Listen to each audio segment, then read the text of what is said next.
दोस्तों ये movie recently release हुई है। इसकी कहानी दिल को झकझोर देने वाली है और साथ ही साथ ये मूवी सच्ची घटना पर आधारित है।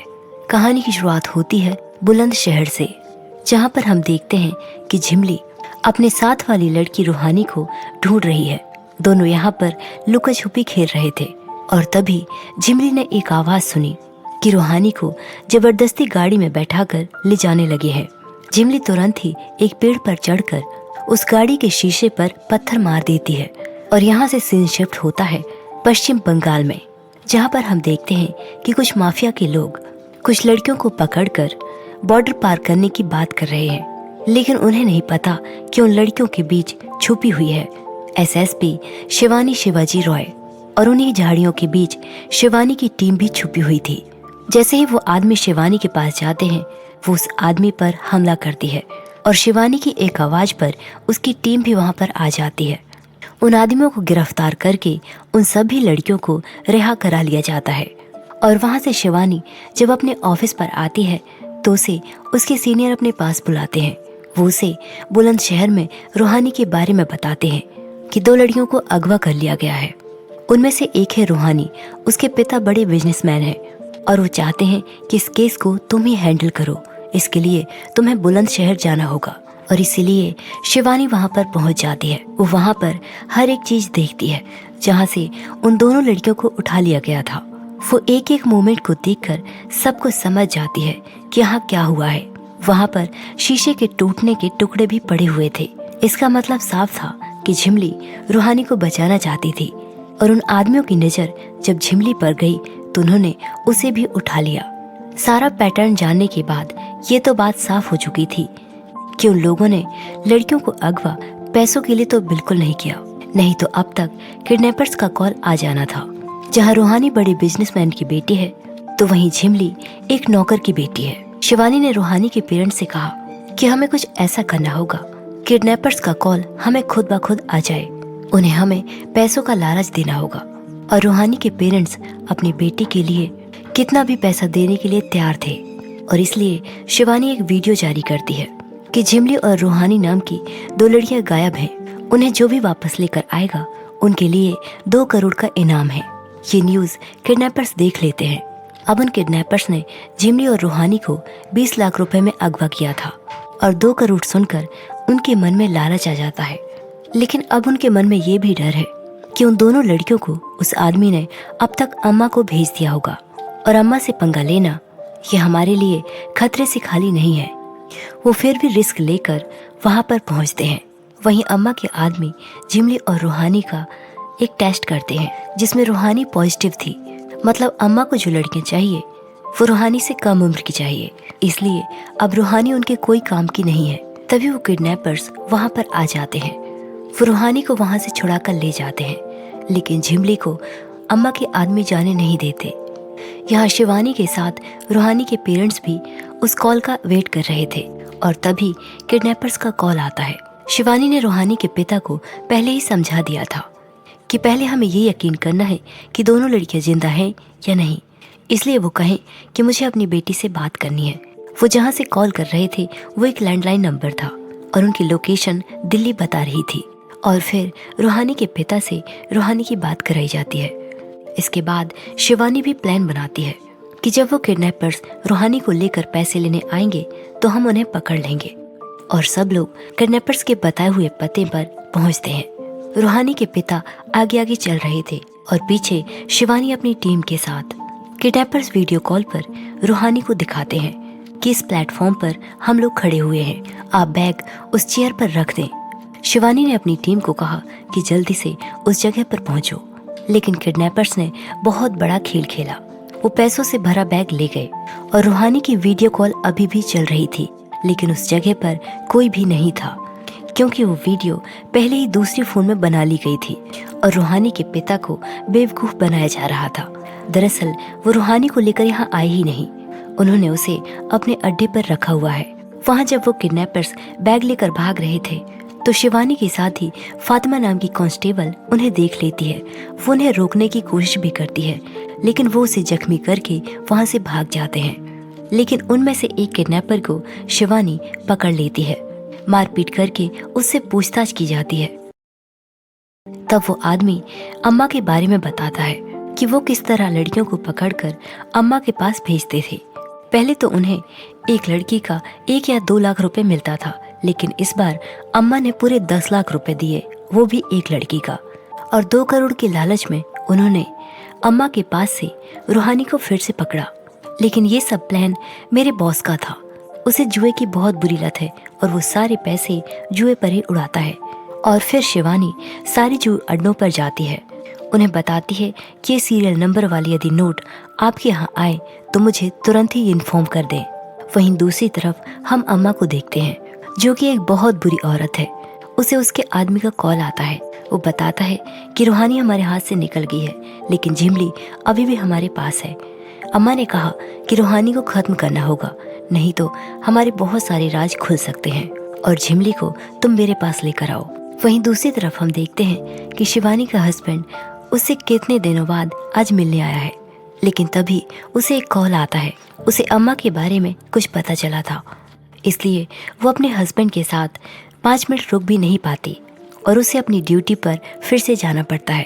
अब शिवानी फातिमा को अपनी टीम में ले लेती है, वो इसलिए क्योंकि उसने किडनैपर्स के चेहरे देख लिए थे और वो अपना काम भी बड़ी ईमानदारी से कर रही थी। शिवानी को यहाँ ये भी पता चलता है कि 3 महीने में 93 लड़कियां गायब हो चुकी हैं और ये रिकॉर्ड बहुत हैरान कर देने वाला था। और फिर शिवानी को वहाँ से किडनैपर्स के बारे में पता चलता है। वो अपनी टीम के साथ उन्हें फॉलो करती है। उन्हें लग रहा था कि उन लोगों ने रूहानी को यहाँ पर छुपाया होगा, लेकिन वो तो यहाँ पर किसी को मारने आए थे। उस आदमी का नाम रामार्जुन था। इससे पहले कि वो किडनैपर्स रामार्जुन को कोई नुकसान पहुंचाते, शिवानी की टीम उन दोनों आदमियों को खत्म कर देती है।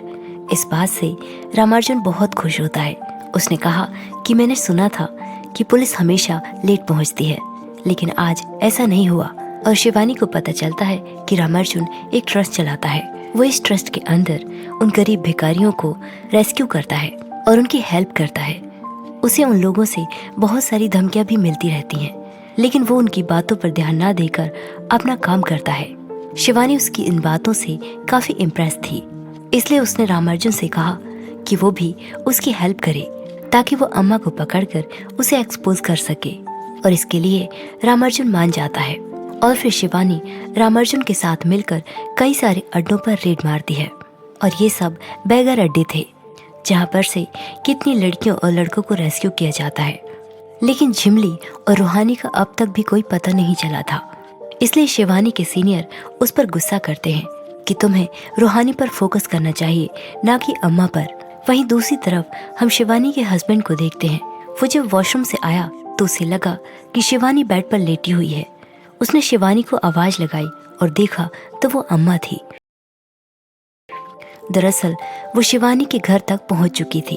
उसे पता चल चुका था कि शिवानी उसे ढूंढ रही है, इसलिए वो खुद ही उसके घर पहुंच गई। और फिर हम देखते हैं कि कुछ देर के बाद शिवानी अपने घर पहुंचती है। उसे एक कॉल आती है कि एक औरत तुम्हारे घर का पता पूछ रही थी। और शिवानी ने देखा तो अम्मा सच में उसके घर के अंदर थी। अम्मा ने शिवानी को बताया कि जब मैं बहुत छोटी थी तो कुछ लोग मुझे उठाकर ले गए और तब मैंने सोच लिया था कि मेरी किस्मत बदलने वाली है।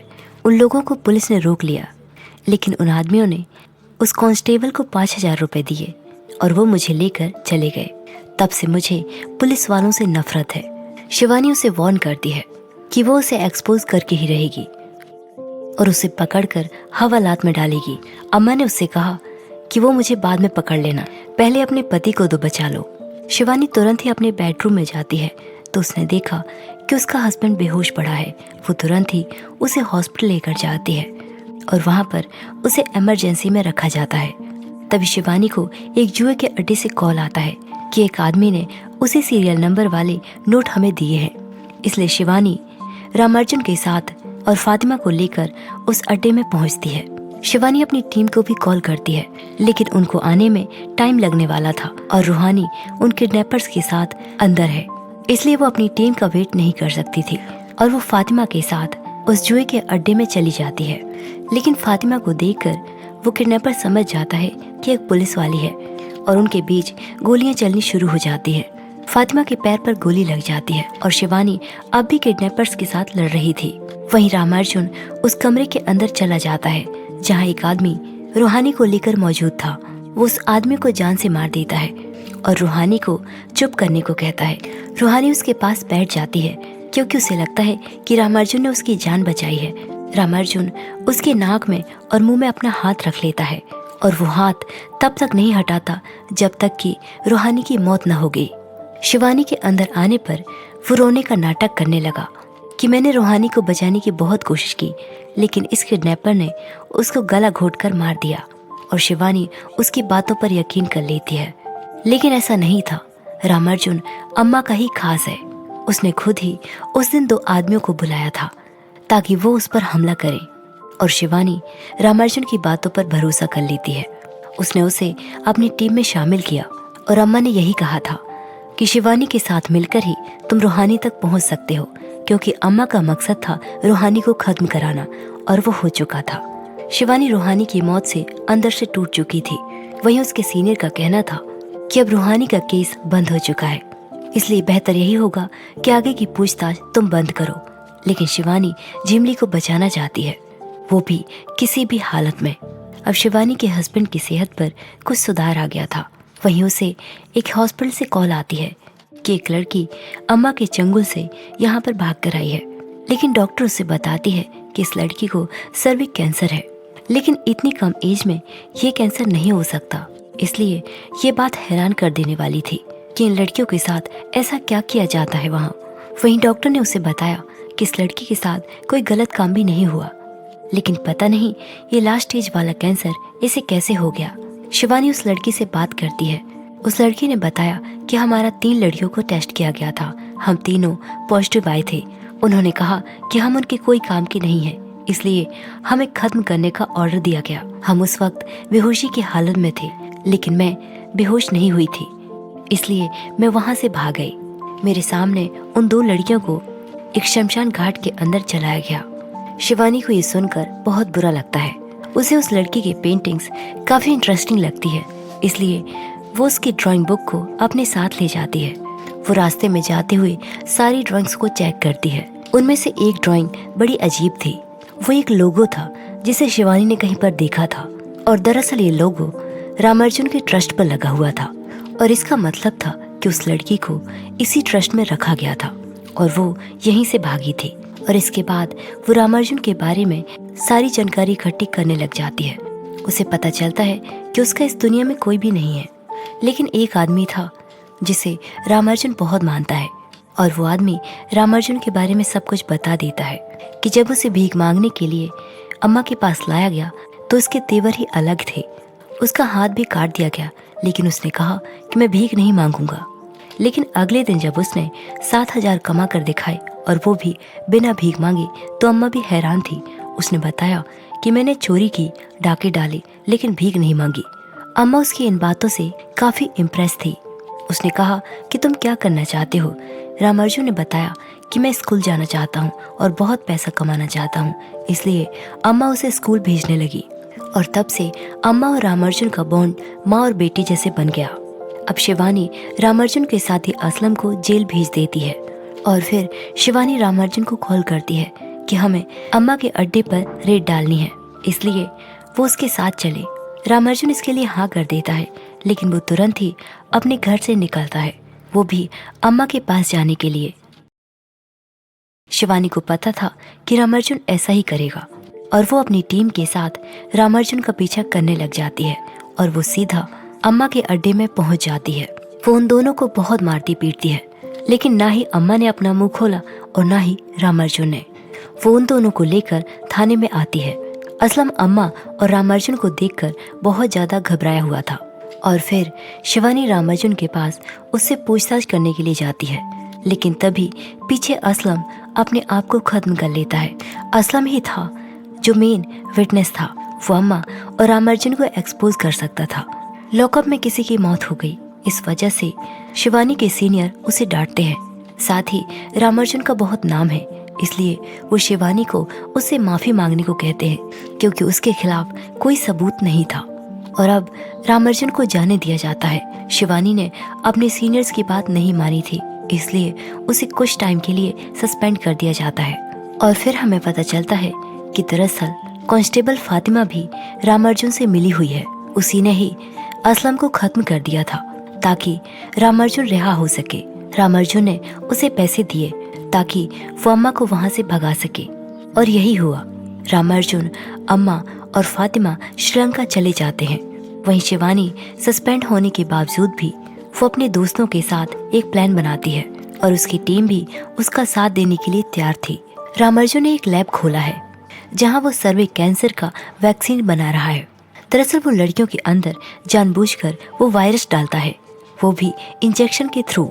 यदि ये कैंसर जिन लड़कियों को हो जाता था उनका टेस्ट पॉजिटिव आता था और वो उन लड़कियों को मरवा देता था। और जिस भी लड़की को यदि कैंसर हो जाता था और हमने उन्हें रिहा कर दिया तो लोग सवाल करेंगे कि इतनी छोटी लड़की को कैंसर कैसे हुआ, इसलिए उनका मरना जरूरी है। इसी तरह से हमने देखा था कि झिमली का टेस्ट नेगेटिव आया था। इसका मतलब था कि उसे उस वायरस से लड़ने की उसमें क्षमता थी जो कि उसे वैक्सीन बनाने के काम आते, इसलिए झिमली उनके लिए ज्यादा इम्पोर्टेंट थी। वहीं शिवानी भी अपनी टीम के साथ श्रीलंका पहुंच गई थी। साथ ही साथ रूहानी के पापा भी उनके साथ थे। वो इसलिए क्योंकि उन्हें रियलाइज हो गया था कि वो सिर्फ अपनी बेटी के बारे में सोच रहे थे, जबकि झिमली भी उनकी बेटी के साथ ही गायब हुई थी। उन्होंने उसके बारे में एक बार भी नहीं सोचा था। रूहानी तो नहीं रही, लेकिन वो चाहते हैं कि झिमली अपने पिता के पास पहुंचे। और फिर हम देखते हैं कि फातिमा और अम्मा गाड़ी से कहीं पर जा रहे थे, तभी शिवानी की टीम उन पर हमला करती है। और फिर हमें पता चलता है कि फातिमा शिवानी से मिली हुई है। शिवानी ने ही फातिमा से कहा था कि वो रामार्जुन से झूठ कहे कि उसने ही असलम को खत्म किया है, लेकिन ऐसा नहीं था। असलम ने खुद अपने आप को खत्म किया था। और शिवानी के कहने पर ही फातिमा रामार्जुन के साथ श्रीलंका आई ताकि वो उनके सारे राज, सारे अड्डे जान सके। अब अम्मा को गिरफ्तार कर लिया जाता है और शिवानी रामार्जुन के पास पहुंचती है। वो उससे कहती है कि यदि तुम्हें अम्मा चाहिए तो सारी लड़कियों को रिहा करना होगा, और इसके लिए रामार्जुन मान जाता है। उन्हें बताया जाता है कि इस टाइम वो लड़कियों को लेकर आएगा। शिवानी जब अपनी टीम के पास पहुंचती है तो अम्मा ने उसके एक आदमी को पकड़ लिया था, और उस आदमी को बचाने के लिए शिवानी अम्मा को जान से मार देती है। लेकिन अब रामार्जुन को ये बात पता चली कि अम्मा को मार दिया गया है तो वो लड़कियों को वापस नहीं करेगा, इसलिए वो अपनी टीम से कहती है कि अम्मा का इस तरह से मेकअप करें कि वो लगे कि सो रही है। और फिर रामार्जुन ट्रक में लड़कियों को लेकर आ जाता है। यहाँ रामार्जुन को फातिमा की सच्चाई भी पता चल चुकी थी। रामार्जुन ने कहा कि मुझे सबसे पहले अम्मा से मिलना है, और फिर शिवानी अम्मा को व्हील चेयर में बैठकर रामार्जुन के आदमियों की तरफ भेजती है। वहीं पीछे से सारी लड़कियों को निकाल लिया गया था। व्हील चेयर में बॉम्ब लगा हुआ था। जैसे ही वो व्हील चेयर रामार्जुन के आदमियों के पास पहुंचती है, उसके सारे आदमी खत्म हो जाते हैं और सभी लड़कियों को इंडिया भेज दिया जाता है। साथ ही साथ रामार्जुन को भी लाया जाता है और उसकी बॉडी में वही वायरस डाला जाता है जिससे वो बुरी तरह बीमार पड़ जाता है और बस मरने का इंतजार करता है। वहीं झिमली वापस अपने पिता के पास पहुंच चुकी थी और शिवानी के सीनियर्स उससे माफी मांगते हैं और उसकी जॉब उसे वापस मिल जाती है। शिवानी ने उनसे कहा कि मैं ऐसे प्रेशर में कभी काम नहीं करूंगी, मुझे अपनी स्पेशल टीम चाहिए, और उसके सीनियर्स इसके लिए मान जाते हैं। और इसी के साथ ये कहानी यहीं पर खत्म हो जाती है। इस मूवी को देखकर आपको पता चल ही गया होगा कि हमारे देश में कितनी हैवानियत है। कुछ लोग कमेंट बॉक्स में कमेंट करते हैं कि हमारे धर्म ऐसा नहीं है, हमारा धर्म वैसा नहीं है। क्या आप इसे धर्म से तोलेंगे? हैवानों का कोई धर्म नहीं होता, वो तो सिर्फ हैवान होते हैं। तो ये थी हमारी आज की कहानी। इस कहानी के बारे में आपकी क्या राय है कमेंट बॉक्स में कमेंट करके ज़रूर बताइए, और ऐसी ही कहानियों के लिए हमारे चैनल को सब्सक्राइब कीजिए। Thanks for watching.